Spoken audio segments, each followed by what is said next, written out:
जिंदगी में जब भी तुम गिरते गिरते संभल जाओ तो जान लेना कि तुम्हारी दुआओं ने तुम्हें थाम लिया है। जिन दुआओं को तुम नामुमकिन समझकर भुला चुके होते हो, अल्लाह उन्हीं दुआओं के जरिए तुम्हें तुम्हारे बुरे वक्त से बचा लेता है। तुम सोचते हो तुम्हारी दुआएं रद्द हो गई, मगर तुम ये नहीं जानते कि तुम्हारी दुआएं किन किन तरीकों से कबूल की गई है।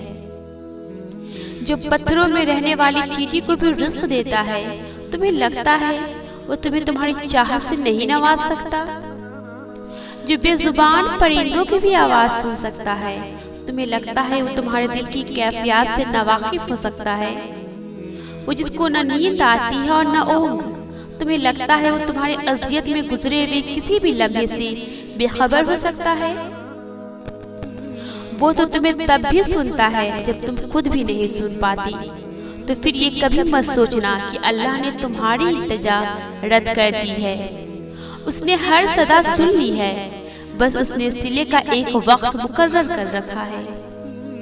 अल्लाह को तुम्हारा तवक्कल और तुम्हारा सब्र करना इतना पसंद आ गया है कि वो चाहता है कुछ देर और तुम इसी यकीन के साथ उससे मांगो और ये ना सोचो कि क्या मुमकिन है और क्या नहीं, क्योंकि जब तुम नामुमकिन मांगते हो तब अल्लाह भी तुम्हें नामुमकिन वसीलों से ही अता करता है।